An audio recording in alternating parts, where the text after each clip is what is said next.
Heather Robertson over at St. Paul United Church of Christ, and it is a joy to gather with you in this space.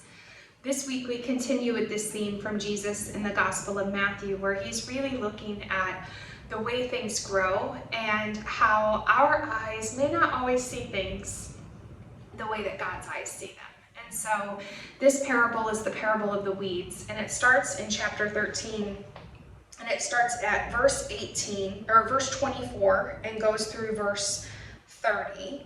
And then it gets explained in verse 36 through verse 43. And so if you're looking this up in your Bible, we're picking up right where we left off last week. And we're starting with another parable about how the kingdom of heaven is like a man who sowed good seed in his field. So we know from last week that good seed is going to provide a great yield. But then somehow when everyone was sleeping, the enemy came and sowed some weeds among the good seed. And so now next to each other, the weeds and the wheat are growing and they look exactly the same. And it's impossible to tell the difference in the early stages. And I think this passage, among so many others, really just lets us off the hook. It lets us off the hook as followers of Jesus, trying to trust in the way of love, to say, you know what, judgment isn't for us. It's not for us to figure out, because someone might just be early enough in the stages of their journey that what it looks like or appears to us isn't actually what is real. And so are we willing to trust that God, who sees all and knows all, is figuring it out in ways that we're just not able to do on our own? And so I invite you to imagine, where in your life are you sometimes looking at a situation where there's wheat and there's weeds and they're right next to each other and you can't actually tell the difference. You don't know for sure what's going to be the piece that's going to really yield the kind of crop that's going to make food, and what is going to be the kind of crop that actually needs to be pulled in order to make room for more growth. We don't have to decide. What a gift. In fact, as Jesus explains his parable, he says that the one who sowed the good seed is the Son of Man. The field is the world, and the good seed stands for the people of the kingdom. The weeds are the people of the evil one, and the enemy who sows them is the devil. And the harvest is at the end of the age, and the harvesters are angels. So when will the answer come? Not in our lifetime. It's not going to be in the time that we can see right now. And so what is our responsibility? Our responsibility is to love.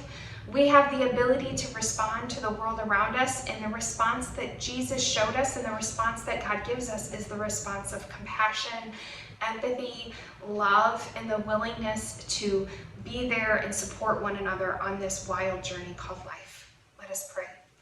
Gracious and loving God, we give you thanks for this parable yet again, that as confusing as it was to his initial hearers, it is still yet confusing today. But we trust that what we need to receive from this, you will give us, and that we are off the hook for judging. We are only able to respond in love.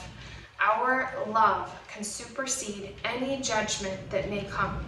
And who knows what impact it could have on the life of another person or of creation, that we offered love in response to what we could see, which was only a fraction of the big picture that we know you have eyes for, God.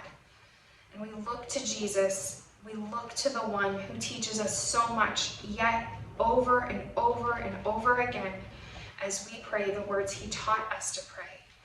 Our Father, who art in heaven, hallowed be thy name.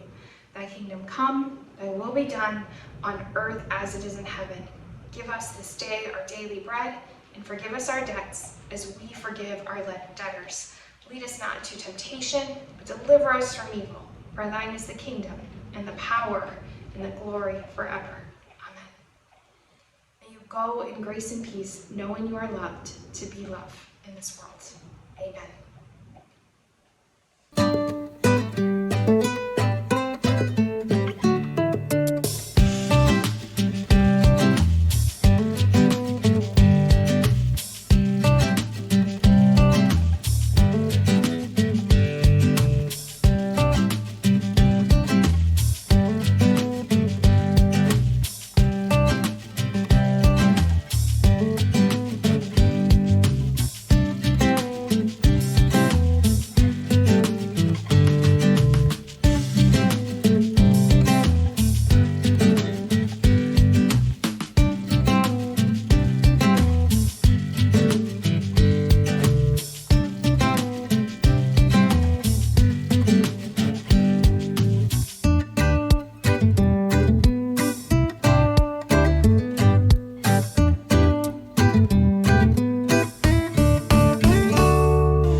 you.